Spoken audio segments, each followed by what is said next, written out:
How do you define the real purpose of digital transformation, and what are companies still getting wrong about it? One of the biggest misconceptions that I think is that people think digital strategy is actually about technology, launching a new website or rolling out a new platform. Most of the time, the companies confuse having tools with being digital. I think digital strategy actually is like a business acceleration framework. I've noticed that we heavily invest in platforms, but we are never properly planning the frameworks or having operational excellence around that. There's no governance models or understanding what is the cross-functional alignment. And that's when most of the time this transformation stalls. Most of the times companies do have state-of-the-art market stacks, but it's the teams, they're working in silos and campaigns are mostly disjointed. So I don't think it's the tech problem. I think it's the ecosystem problem. How would you develop a team for success? I'm going to say I like to design my teams around. Most energy and industrial firms don't know how to define or execute a proper marketing strategy in 2025. If this is you, we might be able to help. By taking our free Go assessment, growth optimization survey in under 3 minutes, you will know what's working, what's not, and get a clear roadmap for achieving sustainable growth that doesn't look like what all your competitors are doing. No fluff, just instant and actionable insight. Link in the description. Every company say they're going digital, but few actually transform.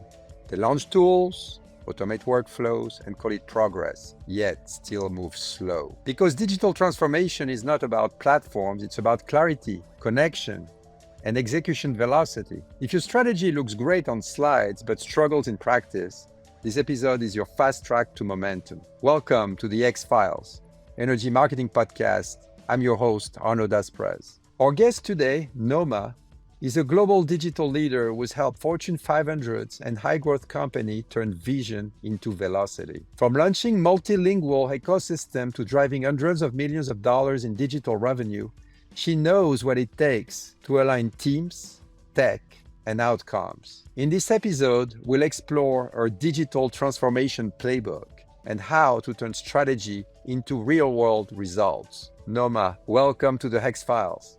Ready to decode what digital transformation really means?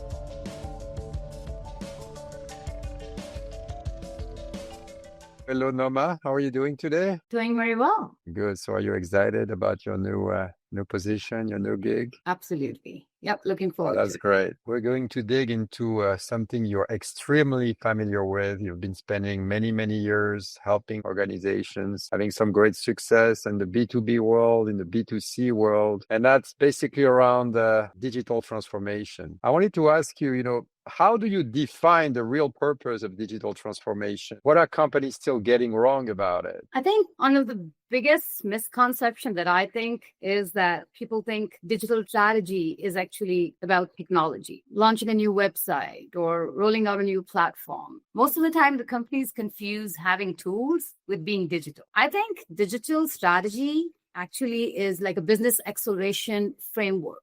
It's like how your ecosystems drive the outcome. So the speed, the growth, or having customer retention. Many times when I'm working with companies, I've noticed that we heavily invest in platforms, but we are never properly planning the frameworks or having operational excellence around that. There's no governance models or understanding what is the cross-functional alignment. And that's when most of the time this transformation stalls. There's a late launch date, or we go over budget, or most of the time there's adoption problems. You're getting involved in a digital transformation project. So what's the first thing you're going to assess, when you're going to start evaluating your clients, your company's digital ecosystem? Where do you start? So when I enter a new organization or engage with a company, the first thing I do is trying to figure out the alignment between the system, strategy, and the structure. I think that's what the cohesiveness is. Making sure that there's a clarity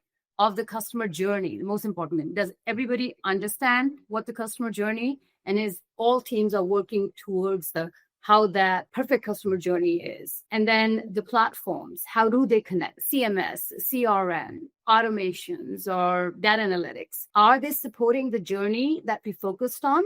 or they're just tools which are connected and we're collecting data. I think it's the cross-functional teams which are also important to think about, because there's marketing, there's IT, there's a product teams. And unless we're all working toward a shared KPI, which most of the times asks, how are you doing your objectives? Do you all working in silos, or do you all have the same vision and the same goal? Most of the times companies do have state-of-the-art MarTech stacks, but it's the teams, they're working in silos and the campaigns are mostly disjointed. So I don't think it's the tech problem. I think it's the ecosystem problem, mostly. Having that governance, that RACI chart that allows them to move fast, allow them to understand, are they empowered to do more, or they get stuck in the tasks and 1,000 processes. You mentioned the customer journey, customer experience, good one, bad one. Do you have a little bit of information for our listener on what you would consider a good customer experience? I think, to me, a great or a good customer experience is actually an invisible one. There is a context to it based on the person or that particular scenario. And then also it feels human, even though it's maybe managed by AI or, powered by it, but it has to feel human. It's where the customer actually do not notice the system or what is the system behind it, but actually they feel that they're taken care of. I always talk about the 3 C's. To me, that is the content, the context, and the conversions. And if those 3 are connected and streamlined, that is a good customer experience. Are we removing the frictions? Are we removing the number of clicks to get to a customer what they want to do? By shortening the time? And are we doing that with speed, but also with the right context? Most of the times, you have seen it too, that we go through a task on .com and then we get totally irrelevant email, not at all personalized how we want it to be. So I think it's about when the data, the personalization and journey mapping are aligned. To me, that's a good customer experience. When you're talking about context, can you give me some experience, some examples of what you mean by one of your 3 C's? I think one of the context to me is having empathy. We look a lot at attribution. We mostly forget what the customer is really saying, looking at voice of customer. And just even looking in CRM and looking at the database and maybe doing a word cloud and seeing what exactly the friction has, what the customer has been talking about, so that they feel that somebody care about their needs. And then we combine that with the speed and with responding to that, they eventually become our advocates. It's not about what asset we did well and how do we convert them. It's like, are we listening to what the pain point has been and how do we resolve it by using the right context? You're talking about your 3 C's and you're getting involved in some, implementation or creation of a digital strategy. What are some red flags that a digital strategy might fail? I always look for the gaps between how the strategy is connected to the systems and how the structure is around that. May that be personnel or may that be technology. Biggest red flag to me is if there's no clear ownership of the digital performance. We are not seeing what the results are and we are not connecting it back and learning from that. Strategy is something which is documented in slides, but we don't see that being executed by the teams every day. That's a big red flag. And then I think having the technology stacks, they are too complex or underutilized. Probably we see it all the time. And the last one is treating digital as a separate department than as an integrated capability. Digital actually sits on top of a center of excellence. Otherwise, what happens is there's duplications of resources, duplications of technology across different teams. So I think, to me, the biggest red flag is when there's not enough maturity that digital is embedded across all of the business. So let's talk about the whole digital team. And you've been involved in many, and you've been managing teams, but how would you, design a team or develop a team for success? I don't think there's a single way to do that, Arnaud. It's about what the need is. So I like to design my teams around outcomes, not the organizational charts, because it depends what the vision of the company is and what the need is. Working in B2B has been different from working with B2C. So the main framework that I use is building teams that have clear accountability around the C's I talked about: content, technology, the data, and the experience conversion. Everybody understands what success means and what it looks like, and then how do their tasks and work support it. So adaptability to me is the biggest thing. And the best teams are which can pivot quickly. So to me, I hire a team, or when I train a team, it's not for the skill set. We all can get skilled, in one way or another. It's the mindset, so AI now, changes now is no longer the 5-year static roadmap we all were used to. It's like every day, every 6 days or a week. Yes, there's some kind of progress in AI. So to me, it's perpetual transformation that's happening nonstop. So we have to build that culture of innovation, which means, okay, I need a team with a high learning quotient that understand what experiments mean and that have a vision, but they can adapt as a technology change and or as a culture of AI change.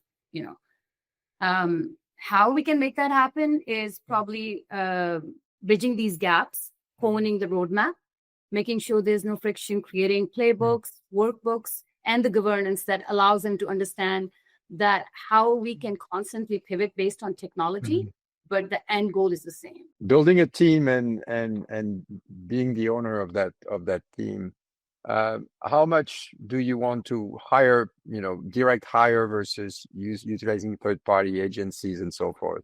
What's your take on that? When is one better than the other? Sometimes when the teams are not mature enough to understand what's happening outside their industry or maybe outside the technology, and there's a project that needs to be executed with a short timeline, I mostly try to layer that. And, we have worked on some of these previously in the past for that reason, because I think an agency can help you shift from my brand, my site, to a shared performance model, right? And that happens when an agency can help you think in terms of audience outcomes, not just internal preference, because they bring that view from outside.